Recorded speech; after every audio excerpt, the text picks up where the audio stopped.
Hello everyone, welcome in uniclose study platform. Dear student, आज हम start कर रहे हैं राजस्थान किराया नियंत्रण अधिनियम 2001। ये अधिनियम स्टार्ट करने से पहले मैं बताना चाहूँगी आपको कि जो भी स्टूडेंट जुडिशल सर्विसेज एग्ज़ाम की तैयारी कर रहे हैं, चाहे वो किसी भी स्टेट की जुडिशल सर्विस हो, यूपी है, एमपी है, गुजरात है या कोई और अदर कोई स्टेट हो, तो जिस भी स्टेट में आप जुडिशल सर्विसेज के लिए अप्लाई कर रहे हैं तो उस स्टेट के कुछ लोकल लॉज हैं जो आपको पढ़ने पड़ेंगे, क्योंकि जो भी स्टेट में आप अप्लाई कर रहे हैं तो उसके लोकल लॉज एक दो या कितने भी हैं वो उसका सिलेबस में ज़रूर आपको मिलेंगे। ठीक है, तो उसी हिसाब से जो राजस्थान की जो जुडिशल सर्विसेज है, आरजीएस का जो एग्ज़ाम है अपना, तो आरजीएस में राजस्थान का लोकल लॉज है राजस्थान रेंट कंट्रोल एक्ट 2001। तो ये अपने सिलेबस में ऐड है, आरजीएस के सिलेबस में ऐड है, इसलिए आज अपन इसको रीड करेंगे। मैं कोशिश करूँगी इसके जो भी प्री मेंस के हिसाब के पॉइंट ऑफ व्यू से जो भी क्वेश्चन बन रहे हैं उनको क्लियर करने की, और जो भी इसके इंपॉर्टेंट सेक्शन है वो क्लियर करने की। इसके साथ में मैं आपको बताना चाहूँगी कि जो अपना राजस्थान किराया नियंत्रण अधिनियम 2001 है, इसमें कुछ महत्वपूर्ण संशोधन हुए हैं, और जो संशोधन हुए हैं वो हुए 2017 में। तो 2017 का जो संशोधन है वो संशोधन कब से इन्फोर्स हुआ है, और उस संशोधन से कौन कौन से जो चैप्टर है या कोई सेक्शन है या कौन से सेक्शन में अमेंडमेंट हुआ है, क्या कोई नया सेक्शन इसमें ऐड हुआ है, तो क्या कुछ हुआ है इस संशोधन से, वो भी हम इसके साथ में पढ़ने की कोशिश करेंगे। तो स्टार्ट करते हैं राजस्थान किराया नियंत्रण अधिनियम 2001। देखिए, ये जो राजस्थान रेंट कंट्रोल एक्ट है 2001 का जो अपना ये अधिनियम है, ये जो अधिनियम है 2001 का है। इसमें टोटल नंबर ऑफ सेक्शन है वो है 32 इसमें सेक्शंस हैं, और 7 इसमें चैप्टर है। ठीक है, 32 इसमें धाराएं हैं, 7 इसमें अध्याय हैं, और 4 इसमें शेड्यूल है। ठीक है, 4 शेड्यूल है, 32 इसमें धारा है, और इसमें 7 इसमें चैप्टर है, 7 इसमें अध्याय है। अब इसके साथ साथ इसमें प्रश्न, सबसे पहला अपना प्रश्न ये बनता है यहाँ से कि ये जो अधिनियम है इसको बनाने का ऑब्जेक्ट क्या है। ठीक है, उसके बाद में अपने पास में ये प्रश्न आता है कि ये जो अधिनियम है इसमें जो संशोधन की बात अपन कर रहे हैं, तो संशोधन से कौन कौन सी चीज़ ऐड हुई है या फिर संशोधन करने की आवश्यकता अपने को क्यों पड़ी। तो इससे पहले अपन थोड़ा इसका बाहर से ओवरव्यू कर लेते हैं कि अधिनियम अपने आप में क्या क्या समाहित करता है, किस चीज़ का उल्लेख करता है। तो अपन इसका बाहर से पहले इसका ओवरव्यू करते हैं, देखते हैं कि टोटल सेक्शन कितने हैं, चैप्टर कितने हैं, इसका अधिनियम क्रमांक क्या है, ये इन्फोर्स कब हुआ है, और इसका जो प्रसार है कौन कौन से क्षेत्र पर ये लागू होगा। ठीक है, देखते हैं। Rajasthan rent control act, Rajasthan किराया नियंत्रण अधिनियम 2001। देखिए, इसमें टोटल नंबर ऑफ सेक्शन जो है, टोटल नंबर ऑफ सेक्शन है इसमें 32 इसमें सेक्शन है, 4 इसमें शेड्यूल है। ठीक है, 32 इसमें सेक्शन नंबर ऑफ सेक्शन है, 4 इसमें शेड्यूल है। इसके साथ साथ इसमें 7 इसमें अध्याय है। ठीक है, 7 अध्याय है, 32 इसमें धाराएं हैं, 4 इसमें अनुसूची है। ठीक है, 2001 का ये अधिनियम है, और इसका जो अधिनियम क्रमांक है वो है 2003 का 1। 2003 का 1 है, इस पर आप ध्यान दीजिए, क्योंकि प्री में ये क्वेश्चन आ सकता है आरजीएस प्रीलिम्स में कि इसका जो अधिनियम क्रमांक क्या है। तो यहाँ पे आपसे माइनर मिस्टेक हो सकती है आपका, यहाँ पे आप अपना माइंड ये अप्लाई नहीं करें कि भाई 2001 का एक्ट है तो 2001 का अधिनियम क्रमांक होगा, नहीं। इसका जो अधिनियम क्रमांक है वो 2003 का 1 है। ठीक है, तो टोटल नंबर ऑफ सेक्शन 32 है, चैप्टर इसमें 7 है, शेड्यूल इसमें 4 है, और इसका अधिनियम क्रमांक जो है वो है 2003 का 1 है। ठीक है, अब बात करते हैं इस एक्ट में संशोधन से क्या क्या ऐड हुआ है, जो 2017 का जो अमेंडमेंट हुआ है उससे इसमें क्या क्या समाहित हुआ है। तो देखिए, एक तो इसके अंदर जो इसका अध्याय 5 है, 5 के जस्ट बाद में अध्याय 5A और 5B। ठीक है, अध्याय है इसमें 5 ये देखो, चैप्टर 5A और चैप्टर 5B। टोटल सेक्शन जो है वो है 22A से लेके 22G तक, 22A से 22G तक नए सेक्शन ऐड हुए हैं।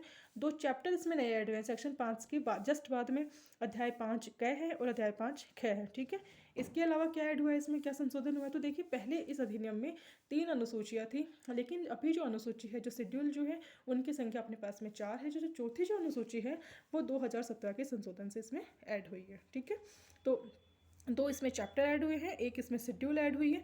इसके अलावा डेफिनेशन क्लोज में कुछ माइनर इसमें चेंज हुए हैं, और 1-2 सेक्शन है जैसे 19A है, 24A है, वो भी इसमें संशोधन से ऐड हुई है। ठीक है, अब है अपने पास में क्वेश्चन बनता है यहाँ से कि जो रेंट कंट्रोल एक्ट है इसको बनाने का ऑब्जेक्ट क्या है, ये अधिनियम बनाने की आवश्यकता क्यों पड़ी, ये एक्ट है अपने आप में क्या समाहित करता है। तो देखिए, राजस्थान का ये एक्ट है, नाम से अपने को पता चल रहा है राजस्थान किराया नियंत्रण अधिनियम लिखा हुआ है।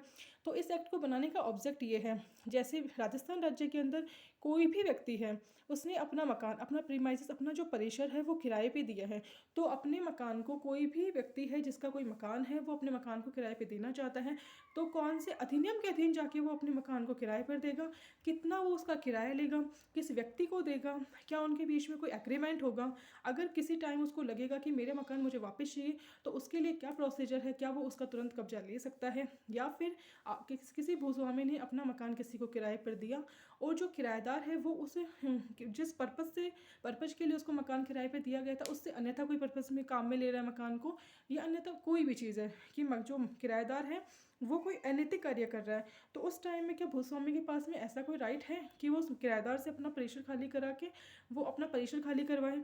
तो इन सब के लिए अपने पास में राजस्थान किराया नियंत्रण अधिनियम 2001 है।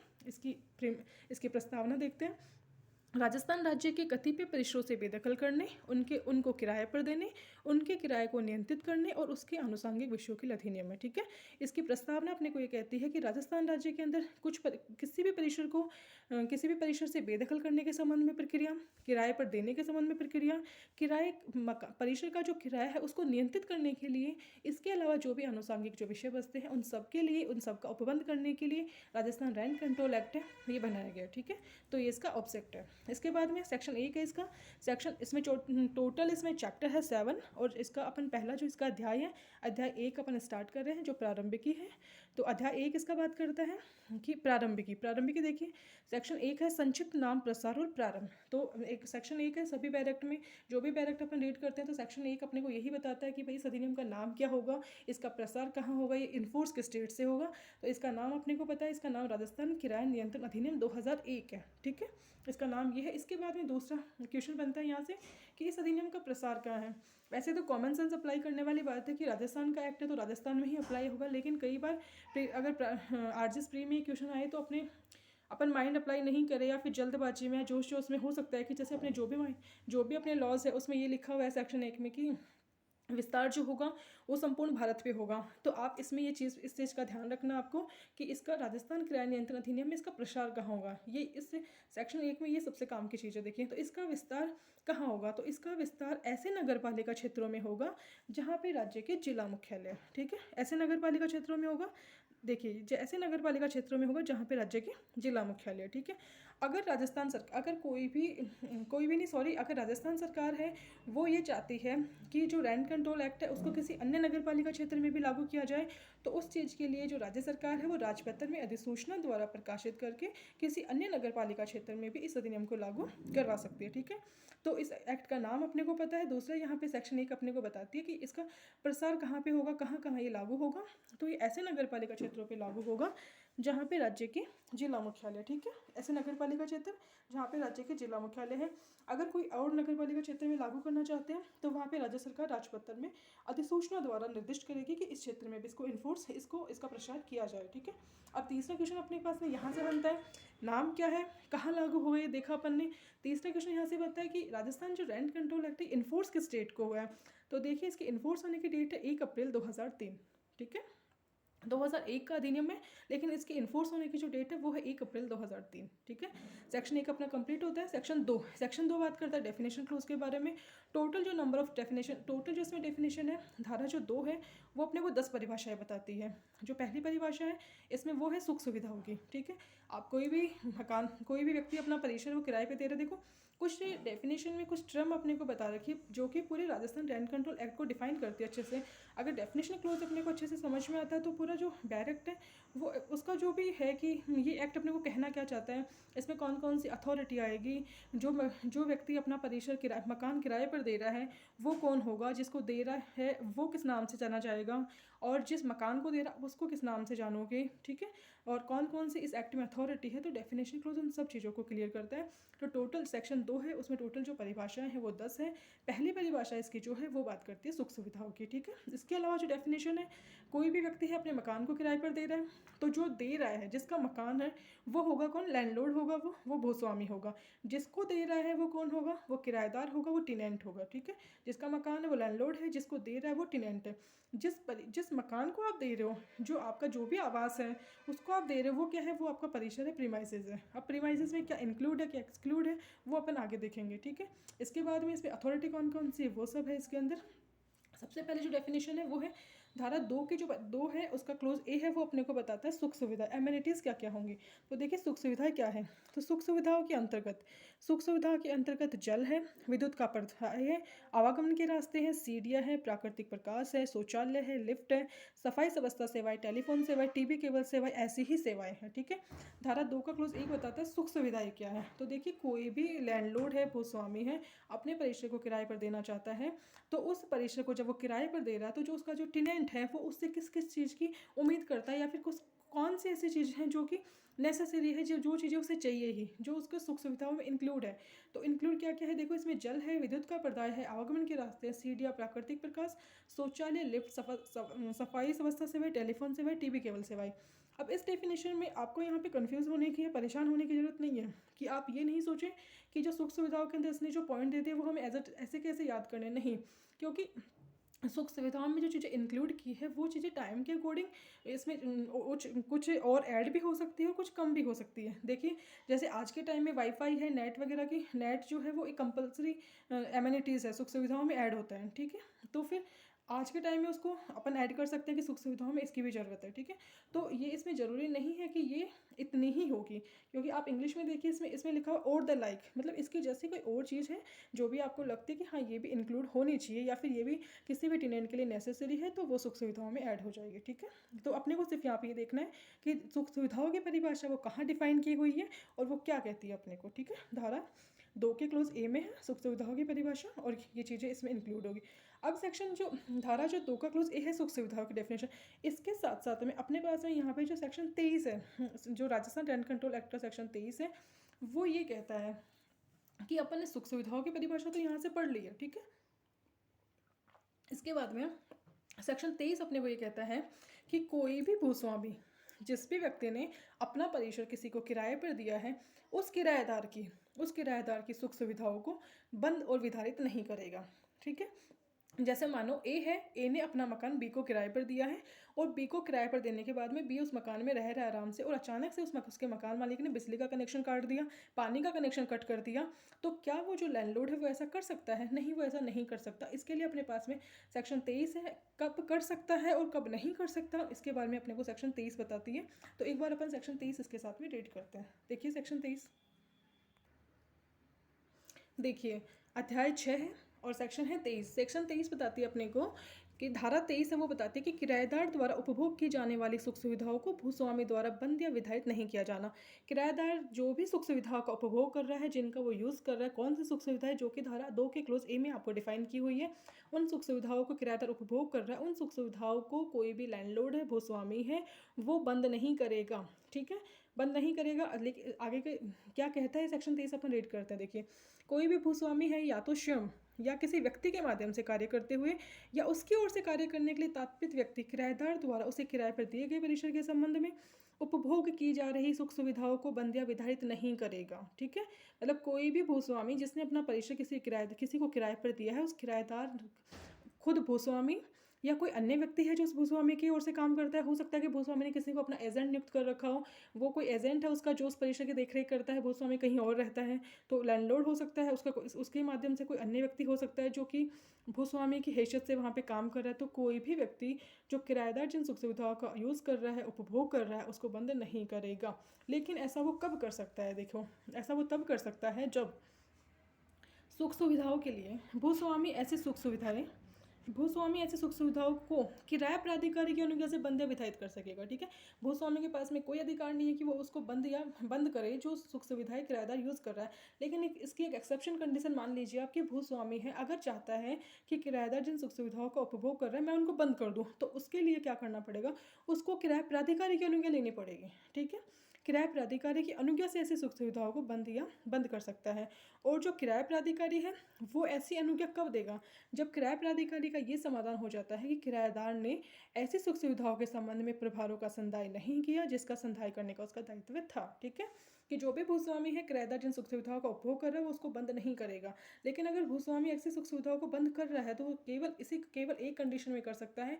उसको किसी भी सुख सुविधाओं को बंद करने के लिए पहले क्या करना पड़ेगा, जो किराया प्राधिकारी, जो अथॉरिटी बना रखी है किराया प्राधिकारी, जो रेंट अथॉरिटी है, वहाँ पे वो क्या करेगा, वहाँ पे अप्लाई करेगा और वहाँ से परमिशन लेगा। पहले वहाँ से अनुज्ञा लेगा कि मैं अपना जो टेनेंट है, इस जो ये सुख सुविधा उपभोग कर रहे हैं, मैं इसको बंद करना चाहता हूँ। और जो किराया प्राधिकारी, जो अथॉरिटी है, वो ऐसी अनुज्ञा उस कंडीशन में देगा जब उसका ये समाधान हो जाता है कि किराएदार जिन सुख सुविधाओं का उपभोग कर रहा है वो उसके संबंध में जो खर्चे बनते हैं, जो प्रभार बनते हैं ना, उनका वो संदाय नहीं कर रहा।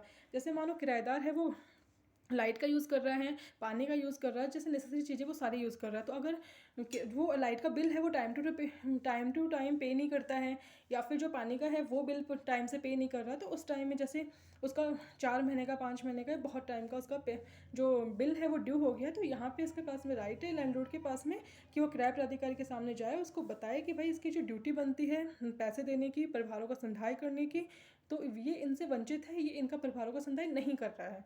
तो आपसे मैं अनुरोध कर रहा हूँ, मैं आपसे अनुज्ञा ले रहा हूँ कि आप इसकी सुख सुविधाओं को बंद कीजिए। ठीक है, ये इसका पहला क्लोज बात करता है। दूसरा क्लोज बात करता है कि सुख सुविधाओं को बंद या विधायित करने की अनुज्ञा के लिए कोई भी लैंडलॉर्ड है वो अगर किराया प्राधिकारी के सामने जा रहा है कि आप मेरे टेनेंट की सुख सुविधाओं को बंद कीजिए, या फिर सुख सुविधाओं को बंद कर दिया गया है, उन सुख सुविधाओं को वापस लेने के लिए किराएदार जो है वो किराया प्राधिकरण के सामने जा रहा है, तो जैसे ही मामला चाहे भूस्वामी की तरफ से जाए चाहे किराया प्राधिकरण की तरफ से जाए, किसी भी पक्षकार की तरफ से अगर मामला जो है वो किराया प्राधिकरण के सामने जाता है, तो किराया प्राधिकरण की ये ड्यूटी है कि किराया प्राधिकरण दोनों पक्षकारों को नोटिस जारी करेगा, दोनों पक्षकारों को सुनेगा, नोटिस जारी करने के पश्चात दोनों पक्षकारों को सुनने के पश्चात में जो भी उचित है वो आदेश पारित करेगा। ठीक है, तो जो भूस्वामी है उसको और जो किराएदार है दोनों को यहाँ पे अधिकार है, दोनों के दोनों ही किराया प्राधिकरण में जा सकते हैं। भूस्वामी है वो सुख सुविधाओं को बंद करने के लिए, और जो टेनेंट है वो जा रहा है कि मेरी जो सुख सुविधा है वो मुझे वापस दिलाओ। यहाँ पे जो वर्ड लिखा हुआ है हिंदी में प्रत्यावर्तन का मतलब होता है वापस करना। ठीक है, तो दोनों जा सकते हैं। जैसे मामला किराया प्राधिकरण के सामने जाएगा, किराया प्राधिकरण की ड्यूटी है कि दोनों पक्षकारों को सुने, नोटिस जारी करे, उसके बाद उचित आदेश पारित करे। इसके बाद इसका थर्ड क्लोज कहता है कि जब इस धारा के अधीन, जब धारा 23 के अधीन मामला जब किराया प्राधिकारी के सामने आता है और जब जांच लंबित है, जब किराया प्राधिकारी अपना समाधान कर रहा है, तो उस टाइम जब लंबित है उस टाइम किराया प्राधिकारी क्या कर सकता है, यहाँ पे अंतरिम आदेश पारित कर सकेगा। ठीक है, जो भी उसको ठीक लगता है वो इंटरिम ऑर्डर यहाँ पे पास कर देगा। ठीक है, तो और इसका जो इस सेक्शन 23 में अगर कोई मामला किराया प्राधिकारी के सामने आता है तो उसमें जो ट्रायल है, जो संचालन है मामले का, वो संक्षिप्त तिथि से होगा, और उसका जो निपटारा है वो आवेदन का निपटारा जो है वो अर्जी पेश किए जाने की तारीख से 60 दिन के भीतर किया जाएगा। ठीक है, ये अपना सेक्शन 23 है जो कि धारा 2A के साथ पढ़ना है कि भूस्वामी सुख सुविधाओं को बंद और विधायित नहीं करना चाहता है तो किराया प्राधिकारी से अनुज्ञा लेनी पड़ेगी। किराया प्राधिकारी ऐसे अनुज्ञा तब देगा जब उसका समाधान हो जाता है कि जो भी प्रभार है उनका संधाय नहीं किया गया है। किराया प्राधिकारी है, जो भी पक्षकार किराया प्राधिकारी के पास में जाता है दोनों को सुनेगा, नोटिस जारी करेगा, फिर आदेश पारित करेगा। ड्यूरिंग जब वो है पेंडेंसी है, वो during the pendency of the inquiry है, तो उस टाइम इंटरिम ऑर्डर यहाँ पे पास कर दिया जाएगा, और ट्रायल जो भी है वो संक्षिप्त तिथि से की जाएगी। कार्यवाही का संचालन निपटारा है वो अर्जी पेश किए जाने की तारीख से 60 दिन के भीतर किया जाएगा। ठीक है, तो धारा 2A के साथ अपने को 23 रीड करना है। इसके साथ में एक चीज़ और बताना चाहूँगी मैं आपको यहाँ पे कि जो धारा 23 है, अगर 23 का अगर कोई वाद है, 23 की एप्लीकेशन आप किराया प्राधिकारी के सामने लगाते हो, तो धारा 23 के लिए सेक्शन 28 अपने को ये बताती है कि कोर्ट फीस के बारे में उल्लेख करती है। सेक्शन जो 28 है वो बताती है कोर्ट फीस के बारे में, कि धारा 28 में ये कहा गया है कि अगर कोई मामला है जो 23 और 24 के अधीन आता है, 23 और 24 का आप लाभ लेना चाहते हो, तो आपको वहाँ पे फीस पे करनी पड़ेगी, और जो कोर्ट फीस है 23 के लिए वो है 100 रुपये। ठीक है, तो धारा 23 के साथ में आपको सेक्शन 28 जो है वो भी रीड करनी है, जो धारा 2A + 23 + 28। ठीक है, इसके बाद में अपन आगे की डेफिनेशन देखते हैं। सेकंड इसकी डेफिनेशन है अपील किराया अधिकरण के बारे में, जो कि सेक्शन 19 बताता है अपने को। ठीक है, यहाँ पे जो अथॉरिटी है रैंक ट्रिब्यूनल है, सबसे पहले किराया अधिकरण है, उसके बाद में अपील किराया अधिकरण है। अब जो किराया अधिकरण है उसके बारे में सेक्शन 13 अपने को बताता है, और जो अपील किराया अधिकरण है वो उसके बारे में अपने को सेक्शन 19 बताता है। तो यहाँ पे सेक्शन 19 बताता है अपील किराया अधिकरण, लेकिन पहले अपन किराया अधिकरण रीड करेंगे, उसके बाद में अपील किराया अधिकरण रीड करेंगे। ठीक है, ये दोनों सेक्शन अपन बाद में देखेंगे, और अभी इससे serial wise number two number चलते हैं अपन, ठीक है। इसके बाद में जो सेकंड डेफिनेशन है इसकी, वो है भूस्वामी के बारे में, ठीक है। तो भूस्वामी कौन होगा, देखो तो इसकी धारा 2 का क्लोज जो सी है वो बताता है कि लैंडलॉर्ड कौन होगा, भूस्वामी कौन होगा। तो भूस्वामी से ऐसा कोई भी व्यक्ति अभिप्रेत है जो किसी परिसर का किराया अपने लेके है, अपने किसी अन्य व्यक्ति की अभिकर्ता है, न्यासी है, संरक्षक है या रिसीवर के रूप में प्राप्त कर रहा है या प्राप्त करने का हकदार है, या जो परिसर के किसी किराए पर दिए जाने की दशा में उसका किराया इस प्रकार प्राप्त करेगा, प्राप्त करने का हकदार होगा, ठीक है। देखिए लैंडलॉर्ड कौन होगा, तो हर वो व्यक्ति भूस्वामी है, हर वो व्यक्ति लैंडलॉर्ड है जिसने जो क्या करता है, जो या तो कोई भी प्रीमाइसेस है, जो कोई भी परिसर है उसका किराया या तो खुद के लिए लेता है, भाई उसका मकान है इसलिए वो उसका किराया लेता है, या फिर कोई व्यक्ति है जिसको किसी मकान का एजेंट अपॉइंट किया हुआ है, या कोई व्यक्ति जिसको किसी मकान का ट्रस्टी बनाया हुआ है, कोई गार्जियन है, कोई रिसीवर अपॉइंट किया हुआ है, तो वो व्यक्ति जिनको एजेंट बनाया है, आपने ट्रस्टी बनाया है, गार्जियन बनाया है, या फिर आपने रिसीवर अपॉइंट किया है, तो ये व्यक्ति भी लैंडलॉर्ड ही समझे जाएंगे। इन व्यक्तियों को जब आपने प्राधिकृत करके आपने इनको ये अधिकार दे रखा है कि आप किसी परिसर को किराए पर दे सकते हो और किराए पर दिए जाने की दशा में आप क्या कर सकते हो, आप उसका किराया प्राप्त कर सकते हो, तो ऐसा व्यक्ति कौन होगा, भूस्वामी होगा, ठीक है। तो यहाँ पे 5 व्यक्ति है, ऐसा व्यक्ति जो खुद लेता है, अपने लेखे लेता है, अपने उसका कोई एजेंट है, ट्रस्टी है, संरक्षक है, रिसीवर के रूप में ले रहा है, या फिर अगर मकान इस प्रकार किराए पर दिए जाने की दशा में वो लेने का हकदार होता है, ठीक है। तो 2 का क्लोज जो सी है वो बताता है अपने को भूस्वामी के बारे में, वेरी वेरी मोस्ट डेफिनेशन है ये। फिर इसका डी है वो बताता है पट्टे की परिभाषा, जो कि टीपी एक्ट में परिभाषित है सेक्शन 105 में। उसके बाद में नगर पालिका क्षेत्र है, ये अपने को देखनी नहीं है, नगर पालिका क्षेत्र जो कि नगर पालिका अधिनियम में है। उसके बाद में जो इसकी डेफिनेशन है वो है 2 का एफ है प्रीमाइजेस, परिसर, तो वेरी वेरी मोस्ट डेफिनेशन है प्रीमाइजेस। देखिए आरजीएस के मेंस में भी आई हुई है ये डेफिनेशन, और आरजीएस प्रीलिम्स में भी इसका जो स्पष्टीकरण है वहाँ से क्वेश्चन, इसका जो प्रोविजो है, सॉरी उसकी प्रोविजो से क्वेश्चन बना हुआ है, तो वेरी मोस्ट डेफिनेशन है, आप इसको अच्छे से देखते हुए चलिए। प्रीमाइजेस क्या होती है, परिसर क्या होती है, कौन सा आवास है जिसको आप किराए पर दे सकते हो, या कौन सा आवास है जिसको आप परिसर में इंक्लूड कर सकते हो। देखिए तो इस डेफिनेशन को एक तो आपको ये देखना है कि इसका नंबरिंग कौन सा है, तो धारा 2 के क्लोज एफ में इसको परिभाषित कर रखिए। पहला क्लोज तो प्री में ये बन सकता है कि परिसर को परिभाषित कहाँ पे कर रखा है, तो धारा 2 के क्लोज एफ में कर रखा है, ठीक है। अब इसके बाद में दूसरा क्वेश्चन ये बनता है कि जो परिसर की परिभाषा है ना, इसमें क्या इंक्लूड है क्या एक्सक्लूड है, ठीक है। ये वेरी वेरी मोस्ट है, यहाँ से ये क्वेश्चन यहाँ से बनता है, ठीक है। तो आप ये देखते हुए चलिए कि क्या इंक्लूड है क्या एक्सक्लूड है। तो पहले इसमें लिखा हुआ है कि ऐसी कोई भी भूमि है जो कृषि प्रयोजनों के लिए उपयोग में नहीं ली जाती है, ठीक है। कोई भी भूमि जिसका आप कृषि एग्रीकल्चर पर्पज़ के लिए यूज़ में लेते हो वो परिसर में इंक्लूड नहीं होगी, ठीक है। तो पहला आप इसको बाहर निकाल दीजिए, जो भी भूमि है, जो भी आपकी लैंड है जिसको आप एग्रीकल्चर पर्पज़ के लिए यूज़ में लेते हो वो परिसर नहीं है, पहला। दूसरा, फार्म भवन से भिन्न ऐसा कोई भवन, मतलब एग्रीकल्चर जो लैंड है आपकी वो इसमें नहीं आनी चाहिए। दूसरी, इसमें फार्म भवन नहीं आना चाहिए, ठीक है। ये नहीं आएगी, कृषि भूमि नहीं आएगी, फार्म भवन नहीं आएगा, तो फिर क्या आएगा, तो देखिए फार्म भवन से भिन्न कोई भवन है आपका, या भवन का कोई भाग है जो निवास के लिए उपयोग के लिए या वाणिज्यिक उपयोग के लिए या किसी अन्य पर्पज़ के लिए आपने किराए पर दिया है, या फिर ऐसा कोई परिसर जिसको आप किराए पर देने के लिए आश्रित है, तो वो क्या है, वो परिसर है, ठीक है। तो इसका मतलब आप कृषि प्रयोजन वाली भूमि और फार्म भवन वाली जो भूमि है वो परिसर में नहीं आती है। इसके अलावा जो बच गया जो भवन है, भवन का भाग चाहे आपने निवास के पर्पज़ के लिए दिया हो, वाणिज्यिक पर्पज़ के लिए दिया हो, या अन्य किसी पर्पज़ के लिए आपने किराए पर दिया है, वो सब परिसर है। इसके साथ साथ परिसर में क्या क्या इंक्लूड होगा, देखो इसके साथ परिसर में आपका कोई भवन है, उस भवन से उसके किसी भाग के साथ में अनुलग्न कोई उद्यान है, भूमि है, गोदाम है, गैराज तथा उपकरण यदि कोई है तो वो भी उसके में इंक्लूड होगा। आरजीएस 2016 में प्री में एक क्वेश्चन आया हुआ है, ठीक है, कि क्या इंक्लूड है क्या एक्सक्लूड है। तो आप देखिए इसमें उद्यान, कोई भी भवन आपने किराए पे दिया, उस भवन के साथ में अगर आपने कोई गार्डन है आपका, कोई लैंड है आपकी, ठीक है, कोई गार्डन है, कोई गोडाउन है, गैराज है, आउट हाउस है, ठीक, अपार्टमेंट है कोई, तो वो सब क्या आएंगे, वो भी परिसर में इंक्लूड होंगे, ठीक है। इसके बाद में आपने अपने भवन के साथ आपका जो भी परिसर है, आपने अपने भवन या भवन के भाग के साथ उसको जो भी आपका किराएदार है उसको यूज़ करने के लिए आपने कोई फर्नीचर दिया है, तो वो फर्नीचर जो है वो भी परिसर में आएगा। या फिर आप अपने मकान के साथ में अधिक फायदापद उपभोग के लिए उसमें कोई फिटिंग लगी हुई है या कोई अन्य कोई सुख सुविधा आपने उपलब्ध करवाई है, वो भी परिसर में आएगा। ये और किसी भवन या भवन के साथ में अनुलग्न उसके साथ किराए पर दी हुई कोई भूमि है, ठीक है, वो भी उसके साथ किराए पे आएगी, वो परिसर में आएगी, सॉरी। तो परिसर में क्या क्या इंक्लूड है? परिसर में देखिए कोई भी भवन है, भवन का भाग है जो आपने निवास वाणिज्य के अन्य पर्पज़ के लिए किराए पर दिया हो, उस भवन के साथ में कोई उद्यान भूमि, गोदाम गैरेज वगैरह वो भी आएगा। कोई फर्नीचर है, कोई फिटिंग्स है, या अन्य उसके जो मकान आपने किराए पर उसके बिल्कुल टच में, बिल्कुल जॉइंट कोई भूमि लगी हुई है, वो भी उस परिसर में आएगा। ये चीज़ें इसमें इंक्लूड है। एक्सक्लूड क्या है?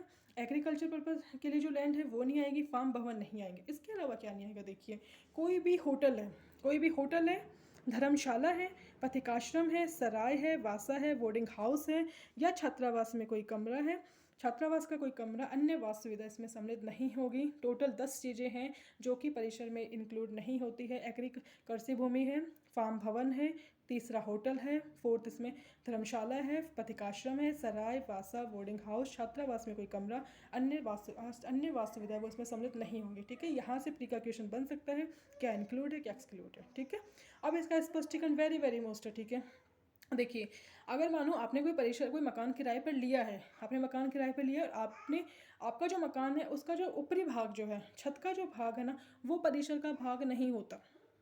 ठीक है, अगर आपने कोई एग्रीमेंट कर रखा है अपने लैंडलॉर्ड के साथ में तो अलग बात है, नहीं तो जो परिसर का जो छत का ऊपरी भाग है, आप ये नहीं कह सकते कि मैंने ये मकान किराए पर लिया है तो इसकी छत पे मैंने ये छत है वो भी मेरे पोजीशन में होगी, वो भी मेरे परिसर का भाग है, मैं जो चाहूँ उसकी छत पे कर सकता हूँ। नहीं, इसका एक्सप्लेनेशन देखिए वेरी वेरी मोस्ट है। यहाँ से क्वेश्चन बन सकता है, किसी प्रतिकूल संविदा के अभाव में छत का जो ऊपरी भाग है वो किसी किराएदार को किराए पर दिए गए परिसर का भाग नहीं होगा। ठीक है, सेक्शन 2 धारा 2 का क्लोज एफ आरजेस मेंस के लिए वेरी वेरी इंपॉर्टेंट है, प्री के लिए भी यहाँ बहुत इंपॉर्टेंट है, क्योंकि यहाँ से क्वेश्चन आराम से अच्छे से यहाँ से क्वेश्चन बन सकते हैं। ठीक है, इसके बाद में अगली जो डेफिनेशन है वो है किराए प्राधिकारी की।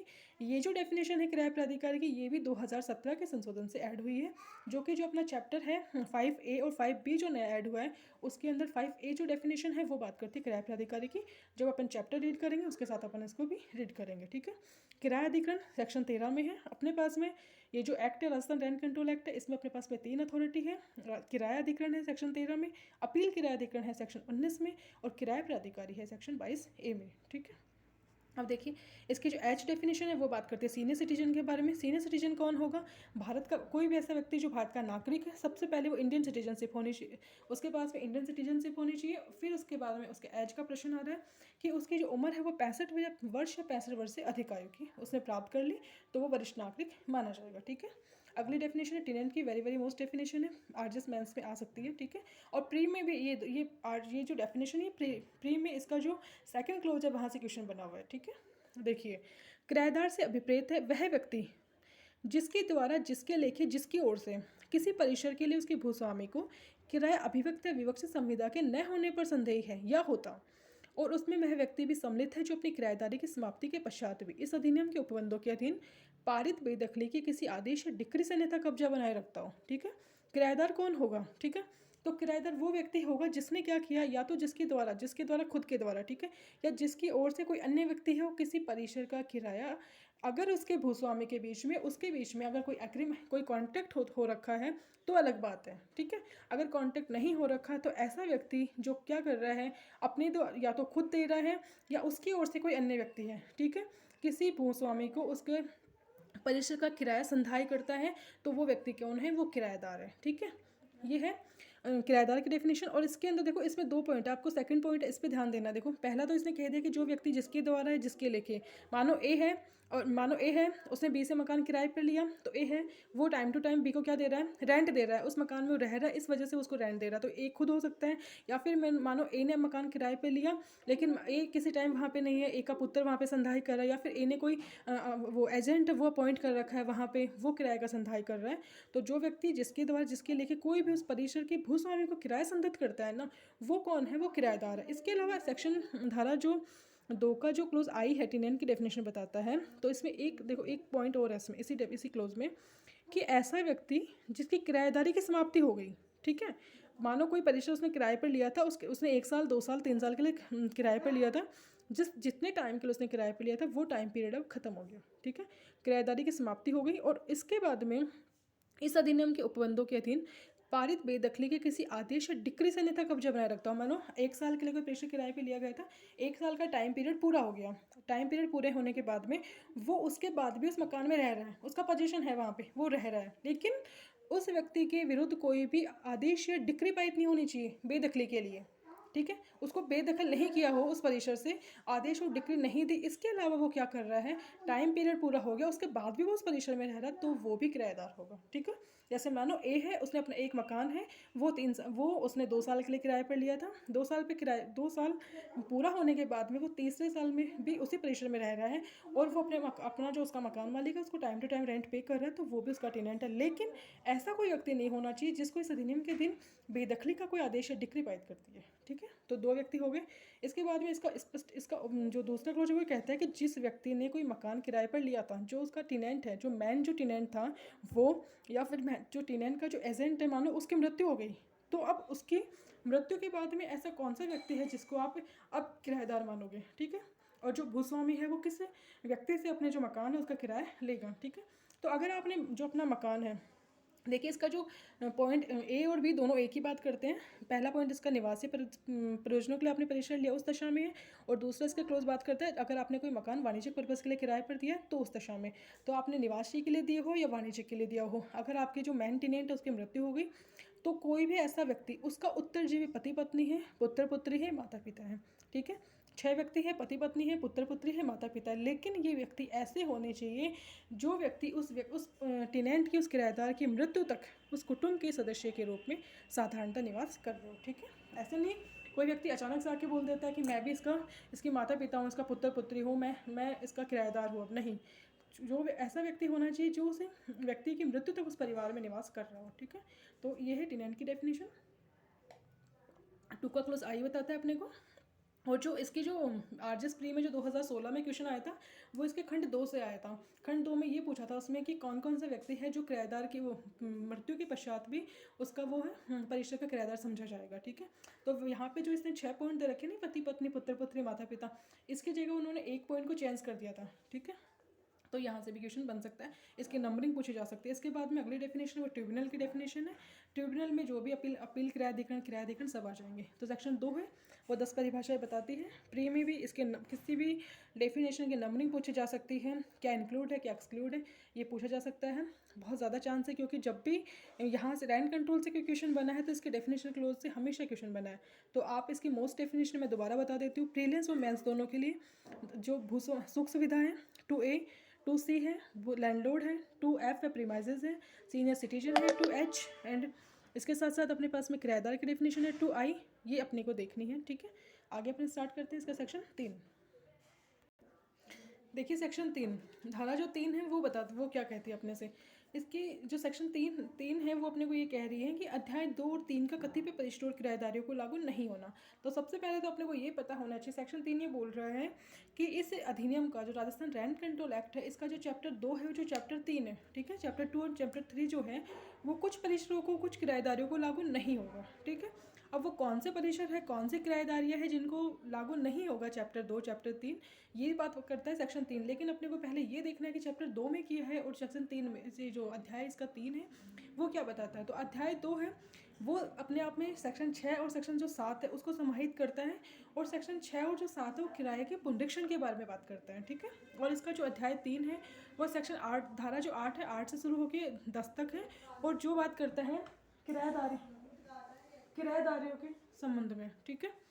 तो अध्याय 2 है इसका वो बात करता है सेक्शन 6 धारा 6 और 7 के बारे में पुनरीक्षण है, और अध्याय जो 3 है वो है 8 से 10 किराएदारी। तो इस अधिनियम के पुनरीक्षण संबंधी प्रावधान और किराएदारी संबंधी जो भी प्रावधान है वो कुछ परिसर और किराएदारियों को लागू नहीं होंगे, और वो कौन से किराएदारी कौन से परिसर है वो अपन अब देखते हैं। देखिए अब इसमें मैं बताना चाहूँगी जो 2017 का जो संशोधन हुआ है ना, इसमें जो टोटल जो इसमें परिसर है, इसमें 11 परिसर अपने को ऐसे बता रखे हैं कि इनके ऊपर चैप्टर 2 और चैप्टर 3 अप्लाई नहीं होंगे। राजस्थान रैंड कंट्रोल एक्ट के जो चैप्टर 2 है जो चैप्टर 3 है वो इन परिसर पे अप्लाई नहीं होंगे, जो कि अपने सेक्शन 3 में अपने को जो 11 पॉइंट बता रखे हैं, जो 11 जो परिसर बता रखे हैं वो राजस्थान रैंड कंट्रोल एक्ट के चैप्टर 2, 3 से गवर्न नहीं होंगे। तो फिर यहाँ पे ये क्वेश्चन भी बनता है तो फिर कौन सा एक्ट है वो जो इन पे अप्लाई होगा, तो उसके बारे में अपन सेक्शन 18 में रीड करेंगे कि कौन से एक्ट है या कौन सा लॉ है जहाँ से ये चैप्टर है ये गवर्न होंगे, ठीक है। तो इसमें एक चीज़ और है, 2017 का जो अमेंडमेंट हुआ था, 2017 के संशोधन से इस जो सेक्शन 3 है इसका पहला पॉइंट क्लोज है, सेकंड क्लोज इसका फर्स्ट है, सेकंड है, एंड इसका थर्ड क्लोज, ठीक है।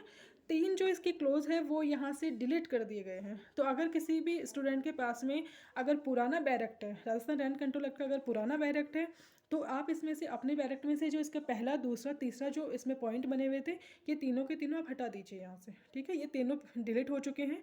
आरजीएस प्री में 2018 में इसके जो ये डिलीट हुआ जो पार्ट है ना, इसमें से क्वेश्चन भी आया था और बाद में उस क्वेश्चन को डिलीट किया गया था, ठीक है। तो अपने को इसका जो पॉइंट 4 है, 4 से लेकर 11 तक अपने को पढ़ना है। 4 से 11 तक के जो पॉइंट है वहाँ पे चैप्टर 2, चैप्टर 3 अप्लाई नहीं होता, ठीक है। देखिए अब कौन कौन से प्रेशर है ऐसे।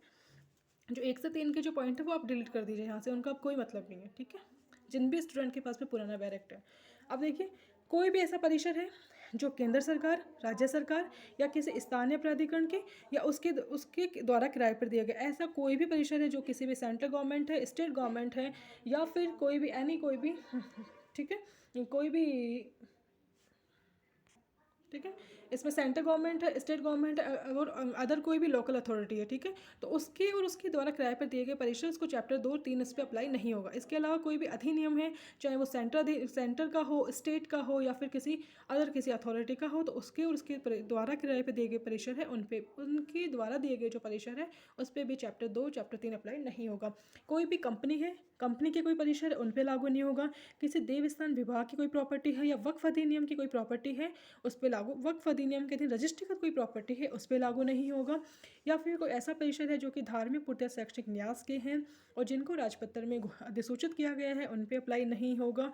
इसके बाद में ऐसे परिसर है जो विधि द्वारा स्थापित विश्वविद्यालय के हैं या कोई ऐसा बैंक है जिसको केंद्र सरकार ने, राज्य सरकार ने या किसी पब्लिक या फिर कोई पब्लिक सेक्टर उपक्रम है, कोई निगम है, कोई बहुराष्ट्रीय कंपनी है जिसकी समादित पूंजी जो 1 करोड़ रुपए या 1 करोड़ रुपए से अधिक समादित शेयर पूंजी वाली कोई प्राइवेट लिमिटेड कंपनी है या फिर पब्लिक लिमिटेड कंपनी के द्वारा किराए पर दिए गए परिसर हैं। इसके बाद में ऐसे परिसर हैं जो कि ऐसे परिसर जिन्हें विदेशी नागरिक है, विदेशी राज्य के राजदूतावास से उच्चायोग है, दूतावास से अन्य निकाय को या अंतर्राष्ट्रीय संगठन को जिसे राज्य सरकार के द्वारा राजपत्र में अधिसूचना द्वारा निर्दिष्ट किया जाए, किराए पर दिए गए हैं, ठीक है। तो सेक्शन 3 जो है वो अपने को बताता है कि इस अधिनियम का जो अध्याय 2 और 3 जो है वो इन परिसरों पर लागू नहीं होगा। अध्याय 2 बताता है पुनरीक्षण के बारे में, 3 बताता है किराएदारियों के बारे में। कौन से परिसर है जिन पे लागू नहीं होगा, 11 यहाँ पे पॉइंट है, 3 यहाँ से डिलीट हो चुके हैं। अब कौन से हैं, तो पहले सेंटर कोई भी सरकारी जो भी परिसर है उन पे नहीं होगा। किसी भी स्टेट के द्वारा, केंद्र के द्वारा, लोकल अथॉरिटी के द्वारा दिए गए कोई परिसर उन पे नहीं होगा। कंपनी अधिनियम के अधीन कोई परिसर है उस पर नहीं होगा। कोई भी देवस्थान या वक्फ की कोई प्रॉपर्टी है उस पर नहीं होगा।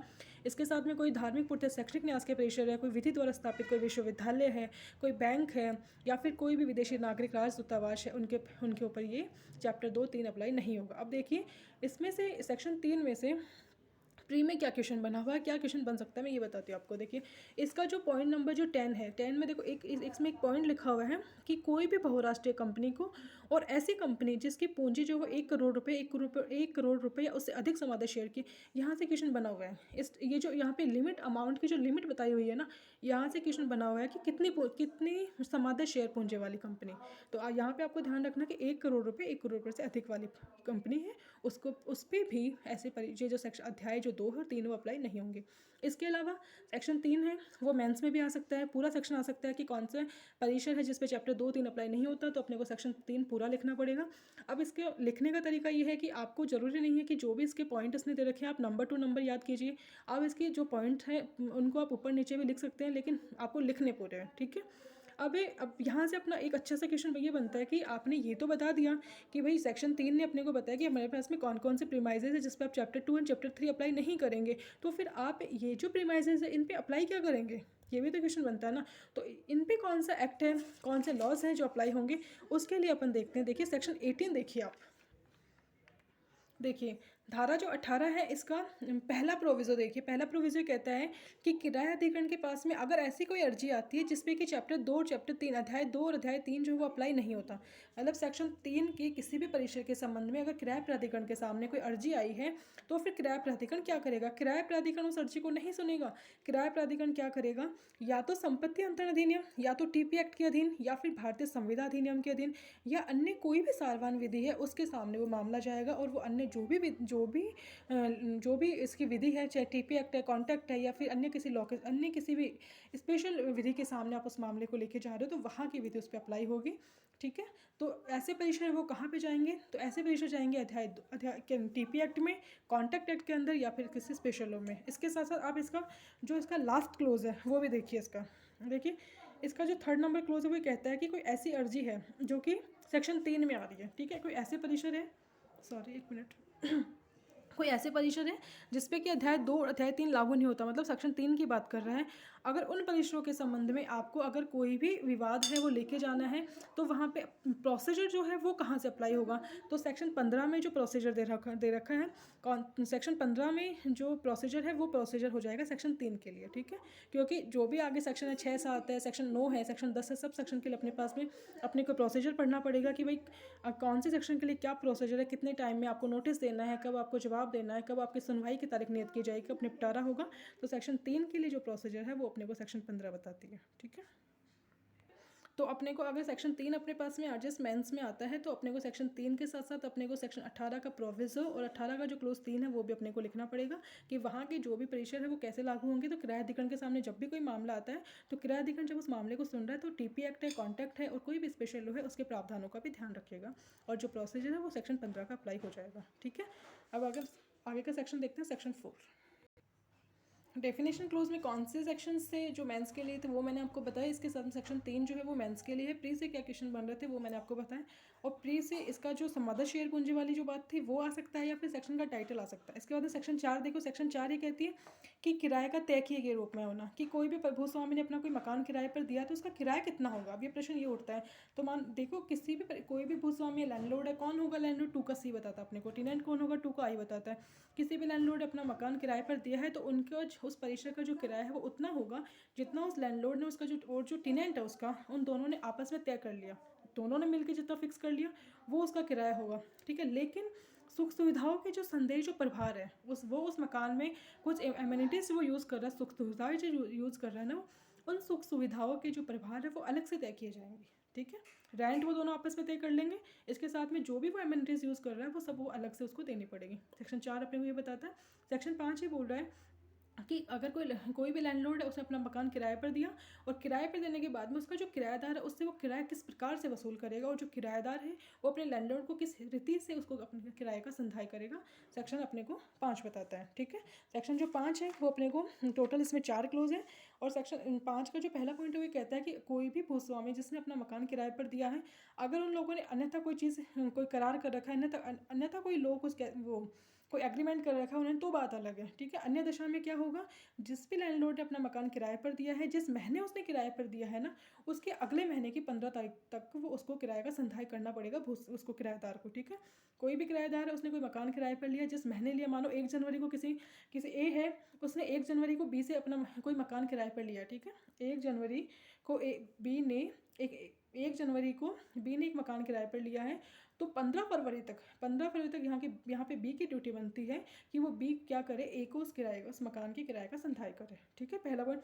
दूसरा पॉइंट ये कहता है कि मानो जो बी है उसने मकान किराए पर लिया, तो जिस दिन बी मकान किराए पर लेता है उसी दिन जो बी है उसकी ड्यूटी क्या बनती है यहाँ पे, कि जैसे ही किराया देता है तो जिस व्यक्ति को वो किराया दे रहा है, अगर वो भूस्वामी को दे रहा है तो भूस्वामी को, या फिर मानो जो लैंडलॉर्ड है उसने क्या कर रखा है, किसी को अपना एजेंट अपॉइंट कर रखा है कि भाई मेरी जगह आप इसको किराया दे दो, ठीक है, टाइम टू टाइम। तो जो भी लैंडलॉर्ड को आप किराया दे रहे हो या फिर किसी एजेंट को दे रहे हो, तो यहाँ पे टेनेंट जो है, जो बी जो है, उसकी यहाँ पे उसका अधिकार है ये कि वो अपने जो लैंडलॉर्ड है उसे रसीद अभी प्राप्त करेगा, और रसीद कैसी होनी चाहिए, हस्ताक्षरित होनी चाहिए, ठीक है। तो जिस महीने आपने एक मकान दिया उसके 15 दिन तक आप किराया संदत कर सकते हो, और जब आप किराया संदत कर रहे हो तो आप उसकी हस्ताक्षरित रसीद अभी प्राप्त करोगे। और किराया आप किसको दोगे, अपने मकान मालिक को दोगे, या फिर अपने उसका कोई एजेंट है तो उसको दो। अब इसका जो पॉइंट नंबर जो फर्स्ट और सेकंड है इसने अपने को बता दिया कि आप किराया किसको दोगे और कब दोगे, ठीक है। अब इसके बाद में इसका जो तीसरा जो पॉइंट है वो अपने को ये बताता है कि जो आप यहाँ पे जो रेंट जो दे रहे हो ना उसका तरीका क्या होगा, किस तरीके से कोई भी टेनेंट है वो अपने भूस्वामी को किराया संदत करेगा, भूस्वामी को या उसके एजेंट को। देखो, तो जो किराया संदत करने का तरीका, या तो आप उसको व्यक्तिगत दे सकते हो, बाई पर्सनल दे सकते हो पेमेंट, ठीक है, या फिर आप उसको नगद है, चेक के द्वारा है, बैंक ड्राफ्ट है, ठीक है, या फिर अगर उसने आपको कोई बैंक अकाउंट बता रखा है तो उस बैंक अकाउंट में डिपॉजिट करवा के दे सकते हो, या फिर आप उसको पोस्टल मनी ऑर्डर के द्वारा दे सकते हो, डाक धनादेश द्वारा दे सकते हो, ठीक है। तो किराया का संधाय करने की रीति क्या होगी, ये अपने को इसका पॉइंट नंबर 3 बताता है कि पर्सनल पेमेंट दे दो, केस दे दो, बाई चेक है, बाई ड्राफ्ट है, ऐसे दे दो, या फिर कोई बैंक अकाउंट में डिपॉजिट कर दो, या फिर पोस्टल मनी ऑर्डर के द्वारा दे दो। अब इसमें फोर्थ इसका पॉइंट बताता है कि जो भी भूस्वामी अपने किसी मकान को किराए पर दे रहा है तो वहाँ पे इसकी ड्यूटी ये बनती है कि अपने किराएदार को जिस उस नगर पालिका क्षेत्र का जहाँ पे उसका परिसर स्थित है, उस नगर पालिका क्षेत्र का अपना बैंक खाता संख्यांक है, बैंक का नाम है, जो उन दोनों के बीच में किराएदार और जो भूस्वामी के बीच में जो रेंट एग्रीमेंट हुआ है उसमें, या फिर रसीदी रजिस्ट्री डाक के द्वारा प्रेषित नोटिस के माध्यम से बताएगा। ठीक है, भूस्वामी की यहाँ पे ड्यूटी है कि अब उसी जो उसका टेनेंट है उसको अपना बैंक अकाउंट नंबर है, बैंक का नाम है, रेंट एग्रीमेंट में बताए, या फिर किस में बताए, या फिर रसीदी रजिस्ट्री डाक के द्वारा बताएं। अब ये जो पॉइंट है मैं इतनी अच्छे से यहाँ पे आपको इसलिए एक्सप्लेन कर रही हूँ क्योंकि जो सेक्शन 9 अपन जो डील करेंगे ना कि भाई किराएदार को बेदखल कैसे कर सकते हो, तो वहाँ पे ये पॉइंट आपके काम आएंगे। अब देखो इसका जो पॉइंट नंबर 4 कहता है कि टेनेंट की लैंडलॉर्ड की यहाँ पे ड्यूटी है कि टेनेंट को अपना अकाउंट नंबर बताएगा। ठीक है, अब मानो कि अगर उसने अकाउंट नंबर नहीं बताया और वो जो किराएदार है वो रेंट पे नहीं करता टाइम टू टाइम, तो वहाँ पे जो टेनेंट है वो यहाँ पे ग्राउंड ले सकता है कि इसने मुझे अकाउंट नंबर ही नहीं बताया था, मेरे को पता ही नहीं था कि इसका जो रेंट जो है वो मुझे डिपॉजिट कहाँ करना है, तो वो ये ग्राउंड ले सकता है यहाँ पे। तो ये इसका नेसेसरी पार्ट है। ठीक है, तो सेक्शन 5 अपने को 4 चीज़ें बताती है, कौन कब देगा, किसको देगा, किस रीति से देगा। ठीक है, तो सेक्शन 5 है, वेरी वेरी मोस्ट है, मेंस में आ सकती है। इसके बाद अध्याय 1 अपना यहाँ पे कंप्लीट होता है। सेक्शन 1 से 5 अपने डील किया। अपना जो अध्याय है सेकंड, चैप्टर सेकंड, इसकी बात करते हैं किराए के पुनरीक्षण की। जो अध्याय जो 2 है इसका, उसके अंदर 2 सेक्शन है, सेक्शन 6 है और सेक्शन 7 है। सेक्शन 6 बताती है, सेक्शन 6 और सेक्शन 7 किराए का पुनरीक्षण। देखिए सेक्शन 6 और सेक्शन जो 7 है उनमें सिर्फ इतना सा डिफरेंस है। सेक्शन 6 तो बताती है विद्यमान किराएदारियों के संबंध में, पुनरीक्षण के संबंध में, और सेक्शन जो 7 है इसकी वो बताती है नई किराएदारियों के संबंध में। ठीक है, तो अगर कोई परिसर है अपना आपका जो आपने इस अधिनियम के लागू होने के पहले आपने किराए पर दे दिया है, ठीक है, या फिर इस अधिनियम के बाद में आपने किराए पर दे दिया, तो उस परिसर का किराया आप किस रीति से बढ़ाओगे। ठीक है, कि भाई यहाँ पे कोई मनमर्जी तो चलेगी नहीं। जैसे मानो मेरा कोई मकान है जो मैंने ये जो रेंट कंट्रोल एक्ट है इसके अस्तित्व में आने से पहले मैंने रेंट पे दे रखा था, अब मेरे को उसका रेंट बढ़ाना है, तो यहाँ पे मेरी मनमर्जी नहीं है कि मैं चाहूँ तो जो भी मेरा किराया था उसका 10% बढ़ा दूँ, 20% बढ़ा दूँ, नहीं। इसके लिए अपने पास में राजस्थान रेंट कंट्रोल एक्ट है। राजस्थान रेंट कंट्रोल एक्ट है अपने को ये रीति बताता है, अपने को मेथड बताता है कि आप किस मेथड से उस जो भी आपने परिसर जो प्रीमाइसेस किराए पर दी है उसका रिविजन किस तरीके से करोगे। सेक्शन 6 और सेक्शन 7 विद्यमान किराएदारों के बारे में बताता है, सेक्शन जो 6 सॉरी और सेक्शन 7 है वो नई किराएदारों के बारे में बताता है। ठीक है, तो दोनों सेक्शन है, दोनों सेक्शन टाइटल के नाम से क्वेश्चन इसमें बन सकता है। प्लस में सेक्शन जो 6 है, सेक्शन जो 7 है, इन दोनों की प्रोसीजर है वो अपने को सेक्शन 14 बताती है। तो अपन तीनों सेक्शन डील करते हैं। देखिए सेक्शन 6 सेक्शन 7 क्या बताती है। देखिए सेक्शन 6 अपने को बताती है कि किसी करार में अंतर्विष्ट किसी बात के होते हुए भी इस अधिनियम के प्रारंभ के पूर्व किराए पर दिए गए परिसर की दशा में उसका किराया है वो नीचे दिए गए फॉर्मूले के अनुसार पुनरीक्षण ही होगा। ठीक है, अगर जो लैंडलॉर्ड है और जो उसका टेनेंट है, अगर इन दोनों ने अलग से कोई एग्रीमेंट कर रखा है तो बात अलग है। इसके अलावा अगर कोई भी परिसर आपने किराए पर दिया है और उस परिसर के किराए का पुनरीक्षण करना चाहते हो, रिविजन करना चाहते हो, तो फिर आपको जो सेक्शन 6 और जो सेक्शन 7 जो आपको मेथड बता रहे हैं ये दोनों जो सेक्शन आपको जो फॉर्मूला बता रहे हैं उस फॉर्मूले के अकॉर्डिंग करोगे। अब ये दोनों सेक्शन क्या कह रही है देखो, मैं आपको शॉर्ट में समझा देती हूँ क्योंकि मैं आपको सेक्शन 6 धारा 6 और धारा 7 का पूरा जिस्ट बता देती हूँ। ठीक है, धारा 6 और 7 ये कहती है कि अगर आपका कोई परिसर है, उस परिसर को आपने 1 जनवरी 1950 के पहले आपने किराए पर दे दिया। ठीक है, 1 जनवरी 1950 को आपने किराए पर दे दिया और 1 जनवरी 1950 को किराए पर देने के बाद में, ठीक है, आपका जो भी किराएदार था वो आपको हर महीने जो किराया दे रहा था, ठीक है, जो भी वो किराया दे रहा था, आपको 1000 रुपये दे रहा था, 2000 रुपये, जितना भी किराया दे रहा था, उस किराए के प्रति वर्ष की दर से 5% बढ़ाओगे आप। ठीक है, जो भी आप किराया ले रहे हो प्रति वर्ष का जो किराया है ना उस किराए के ऊपर 5% से 1 साल से बढ़ाओगे। ठीक है, और कितना बढ़ाओगे, 5% बढ़ाओगे। ठीक है, और जो 5% जो बढ़ा हुआ जो किराया है ना आपका, वो उस मूल किराए में 10 वर्ष के पश्चात उसमें मर्ज हो जाएगा। ठीक है, मानो इसको इस तरीके से समझिए, मानो आपका कोई परिसर था, आपने किसी को किराए पर दिया, आप उसका मंथली किराया ले रहे हो 1000 रुपये। ठीक है, आप 1000 रुपये किराया ले रहे हो, तो मानो 1 जनवरी 2016 को आपने अपना परिसर किराए पर दिया, 1 जनवरी 2016 को दिया आपने, 31 दिसंबर तक कोई व्यक्ति उस परिसर में रहा। ठीक है, उसके बाद वो कंटिन्यू रह रहा उसमें। अब आपको 1 साल हो गए परिसर को 2016 1 जनवरी से 31 दिसंबर तक। ठीक है, अब आप अपना जो किराया है, मकान का जो किराया उसको बढ़ाना चाहते हो, तो कैसे बढ़ाओगे, तो 1000 रुपये के ऊपर आप 5% बढ़ाओगे, तो 1 साल से बढ़ाओगे, 5% बढ़ाओगे, तो 1000 रुपये पे 5% होता है आपका 50 रुपये। ठीक है, तो 50 रुपये आपने यहाँ पे बढ़ा दिया। अब जब अगले साल की जब आपकी बात आएगी 2016 पे आपने 5% बढ़ा दिया, अब 2017 में वो व्यक्ति वहीं पे रह रहा है, तो 2017 में आप क्या करोगे, 2017 में आप 1050 पे 5% नहीं बढ़ाओगे। इस सेक्शन धारा 6 और धारा 7 में यही समझने की चीज़ है, ठीक है, कि जो आपका जो 5% आप प्रति वर्ष से बढ़ाओगे, लेकिन आपने जो पहले साल में जो 5% बढ़ा 1000 रुपये पे, जो कि 1050 रुपये अब हो गया है, अगले साल आप 1050 पे नहीं बढ़ा के आप 1000 रुपये ही बढ़ाओगे, ठीक है, क्योंकि आपका जो बढ़ा हुआ किराया था जो 50 रुपये है वो 10 वर्ष के बाद में उस मूल किराए में समाविष्ट कर दिया जाएगा, ठीक है। 10 साल तक आप 5% बढ़ाते रहोगे। 10 वर्ष के बाद में आपका जो भी अमाउंट जुड़ता है उसमें प्लस होता है, उसके बाद आप उसमें बढ़ाओगे। जैसे मानो आप 1000 रुपये हर महीने ले रहे थे, एक साल से आपने 1000 रुपये में 5% बढ़ाया, हो गया आपका 5%। आप 10 साल तक बढ़ाते रहे तो 5 बढ़ाते बढ़ाते आपका हो गया 500 रुपये, ठीक है। अब 500 रुपये 1000 प्लस 500 रुपये अब होगा 10 साल के बाद में, तो 1000 प्लस 500 हो गया 1500। अब जब आप 11वें साल बढ़ाओगे ना तो आप 1500 रुपये पे बढ़ाओगे, 1000 रुपये नहीं। बाकी इसके पहले आप हर साल प्रतिवर्ष आप 5% बढ़ाओगे, मूल अमाउंट, मूल जो राशि है ना किराए की, उस पर 5% बढ़ाओगे, ठीक है। ये सेक्शन 6 और सेक्शन 7 सिर्फ अपने को इतनी सी बात बताता है कि और इसमें सिर्फ ये है कि अगर 1950 से पहले आपने मकान किराए पर दिया है तो भी आप 5% की दर से बढ़ाओगे, और 10 वर्ष के पश्चात वो मूल किराए में समाविष्ट हो जाएगा, उसके पास आप मूल किराए में के ऊपर बढ़ाओगे। अब क्या मैं 1000, ये जो एग्जाम्पल देके मैंने आपको बताया, तो मैं उम्मीद करती हूँ आपसे कि आपको बहुत अच्छे से समझ में आ गया होगा कि किस दर से बढ़ाएगा और कब उसमें समाविष्ट हो जाएगा, ठीक है। अब 1950 के पहले आपने दिया तो ये फॉर्मूला है, अब 1950 के बाद में आपने दिया है तो क्या होगा, तो भी सेम फॉर्मूला है, तो भी आप 5% की दर से बढ़ाओगे, 10 वर्ष के बाद में इसमें समाविष्ट हो जाएगी, ठीक है। एक तो ये चीज़ बताता है ये। दूसरा ये एक चीज़ ये बताता है सेक्शन 6 कि मानो कोई परिसर था जो आपने इस अधिनियम के लागू होने के पहले किराए पर दे दिया, ठीक है। अब उसके लागू होने के पहले किराए पर दे दिया 5% हर साल उस पर बढ़ा रहे थे, ठीक है, अब बढ़ाते रहे। अब इस अधिनियम के लागू होने तक उससे जो आपका टाइम पीरियड था उसके 10 साल पूरे नहीं होते, ठीक है। मानो उसके 10 साल, मानो अपना जो अधिनियम है 1 अप्रैल 2003 से अपना अधिनियम लागू है, आपने कोई परिसर दिया 1997 को, आपने अपना कोई प्रीम है परिसर वो किराए पर दे दिया। अब 2003 तक क्या हुआ, आपके 6 साल कंप्लीट होते हैं, आपके 10 साल कंप्लीट नहीं होते हैं। अब यहाँ पे क्या करोगे आप, क्या आप ये करोगे कि 2004, 5, 6 तक आप उसको बढ़ाते रहोगे, 6 के बाद में नहीं। अब आपको यहाँ पे ये करना है कि आपकी कोई पुरानी किराएदारी है जो इस अधिनियम के लागू होने तक उसके 10 वर्ष कंप्लीट नहीं होते हैं, तो उस कंडीशन में आपको क्या करना है, वो जितनी भी अवधि हुई है आपकी 6 साल, 5 साल, 7 साल, उसको 10 वर्ष में मर्ज कर लिया जाएगा, उसको 10 वर्ष मान लिया जाएगा। वहाँ तक आपका जो रेंट जितना होता है ना, फिर उसके ऊपर आपका मूल किराया बढ़ेगा, ठीक है।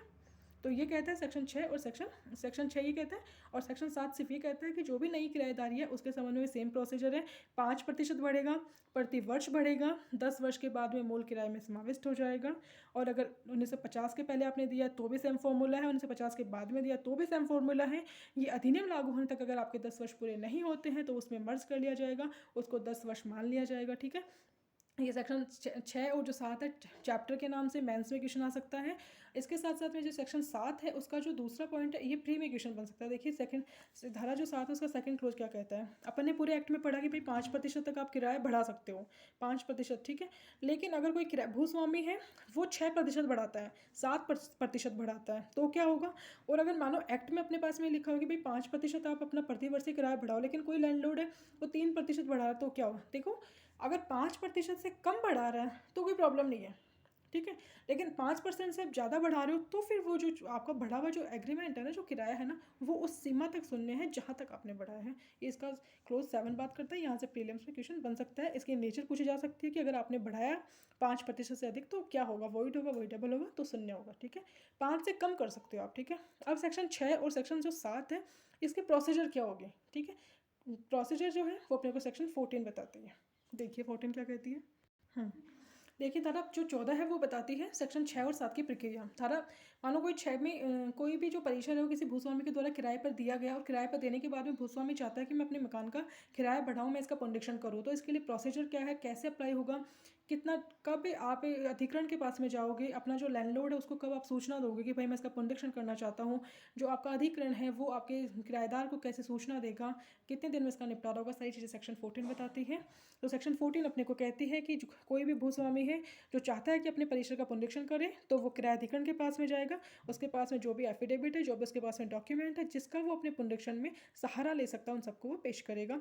जैसे ही वो अधिकरण के पास में जाता है, अधिकरण उसके शपथ पत्र और दस्तावेजों को जाँच करेगा और जाँच करने के पश्चात में जो भी विरोधी पक्षकार है उस पर नोटिस जारी करेगा। ठीक है, नोटिस जारी किया जाएगा यहाँ पे 30 दिन के अंदर अंदर। ठीक है, आपको सेक्शन का टाइटल, कौन से सेक्शन की प्रोसीजर कौन से सेक्शन में है, इसका इस सेक्शन का नंबरिंग और ये जो टाइम पीरियड है आपको ये ध्यान रखना है। ठीक है, और तो सेक्शन 6 और 7 की प्रोसीजर सेक्शन 14 में है। कोई भी जो भी भूस्वामी है वो उसके अथॉरिटी के पास में जाएगा। ठीक है, और अथॉरिटी के पास में कब जाएगा, अथॉरिटी के पास में किस प्रकार से जाएगा, वो जो भी इसके पास डॉक्यूमेंट है, जो भी एफिडेविट है वो लेके जाएगा। और जो एफिडेविट और डॉक्यूमेंट लेने के पास में जो अथॉरिटी है वो 30 दिन का नोटिस जारी करेगी विरोधी पक्षकार को। ठीक है, और जैसे ही 30 दिन का विरोधी पक्षकार को नोटिस दिया जाता है तो जो विरोधी पक्षकार है वो 30 दिन के अंदर अंदर अपने उसका जो भी रिप्लाई है, जो भी जवाब है वो पेश करेगा। ठीक है, 30 दिन का नोटिस और 30 दिन में वो अपना रिप्लाई पेश करेगा। ठीक है, अब नोटिस की तामील हो गई, 30 दिन में जवाब दे दिया गया, तो इसके बाद में क्या होगा, इसके बाद में जो भी व्यक्ति जो भी अधिकरण के पास में गया है, जिसने भी अर्जी लगाई है, वो अर्जीदार क्या करेगा कि विरोधी पक्षकार ने जो नोटिस जो जवाब दिया ना उस जवाब का प्रत्युत्तर देगा वो। अब वो अपना रिप्लाई देगा। ठीक है, तो अपना रिप्लाई देने के लिए उसके पास में टाइम है 15 दिन का। ठीक है, 15 दिन का टाइम दिया गया। 15 दिन के टाइम के बाद में जो अथॉरिटी है, अधिकरण है, वो सुनवाई की तारीख नियत करेगा। 90 दिन के पश्चात की नहीं होगी, क्योंकि देखो नोटिस जो भी लैंडलॉर्ड है वो अधिकरण के सामने गया, डॉक्यूमेंट और जो भी एफिडेविट उसने पेश किए, और विरोधी पक्षकार को आपने सूचना दे दी, विरोधी पक्षकार आ भी गया, जवाब भी दे दिया, जिसने अर्जी लगाई उसने प्रत्युत्तर दे दिया, मतलब जो बहस वाला जो सिलसिला जो है ना प्रोसीजर वो पूरा कंप्लीट हो गया। अब क्या होगा, अब यहाँ पे सुनवाई की तारीख नियत की जाएगी जो कि 90 दिन के पश्चात की नहीं होगी। और जो किराया अधिकरण है, किराया अधिकरण यहाँ पे क्या करेगा, किराया अधिकरण यहाँ पे सुनवाई की तारीख नियत करेगा जो कि 90 दिन के बाद की नहीं होगी। और सुनवाई की तारीख नियत करने के बाद में जो मामले का निपटारा है वो नोटिस की तामील की तारीख से 150 दिन के भीतर किया जाएगा। ठीक है, 150 दिन के भीतर निपटारा किया जाएगा, संक्षिप्त विधि से इसकी जांच होगी। और ये जो रैंट कंट्रोल एक्ट है, इसमें जो जितने भी सेक्शन अपने प्रोसीजर के रीड करेंगे, उन सब सेक्शन में जो जांच जो है ना, इंक्वायरी जो है वो संक्षिप्त रीति से ही हो रही है। ठीक है, तो सेक्शन 6 और 7 की प्रक्रिया में निपटारा कितने दिन में होगा, ये क्वेश्चन बन सकता है प्रीलिम्स में। 150 दिन में निपटारा है। टाइम पीरियड यहाँ पे कितना है, 30, 30, 15, 90, 150 है। 30 दिन में नोटिस की तामील है, 30 दिन में जवाब है, 15 दिन में प्रत्युत्तर है, 90 में सुनवाई की तारीख नियत की जाएगी। और निपटारा जो है वो किराएदार पर नोटिस की तामील से 150 दिन के भीतर किया जाएगा। ठीक है, तो धारा जो 6 और 7 की प्रोसीजर है सेक्शन 14 में। ठीक है, अब जो अगर अपने पास में क्वेश्चन आता है इसके चैप्टर के नाम से कि भाई किराए के पुनरीक्षण की प्रक्रिया बताइए, किराए के पुनरीक्षण के प्रावधान को समझाइए, तो अपना जो सेक्शन 6, 7 प्लस में अपने को लिखना पड़ेगा 14, और प्लस में आपको लिखना पड़ेगा section 28 Rajasthan rent control act का, क्योंकि सेक्शन 28 जो है वो आपको बताता है कोर्ट फीस के बारे में, कि अगर सेक्शन 6 और 7 का कोई लाभ लेना चाहते हो आप, अगर आपकी कोई अपनी अर्जी है जो सेक्शन 6 और 7 की है, तो वहाँ पर आपको कोर्ट फीस पे करनी पड़ेगी।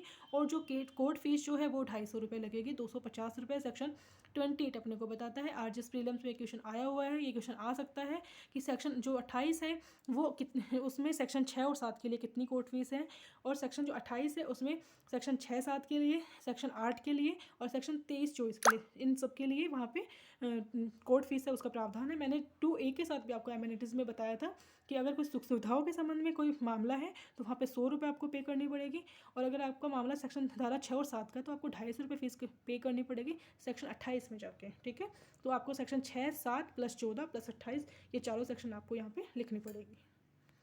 तो अपना जो अध्याय 1 और अध्याय 2 दोनों यहाँ पे कंप्लीट होते हैं। प्लस में इसके साथ में सेक्शन 28 अपने रीड किया, सेक्शन 14 है, सेक्शन 23, 3 धाराएं अपन ने आगे से रीड की है। और इसकी जो आगे के सेक्शन है मैं कोशिश करूँगी बहुत जल्दी इसका वीडियो अपलोड करने की। ये जो वीडियो अगर आपको अच्छा लगता है तो प्लीज़ लाइक कीजिए, शेयर कीजिए, सब्सक्राइब कीजिए। और अगर कोई भी और भी कोई बैरक आप पढ़ना चाहते हो, आपकी कोई क्वेरी है तो आप कमेंट कर सकते हैं। Thank you.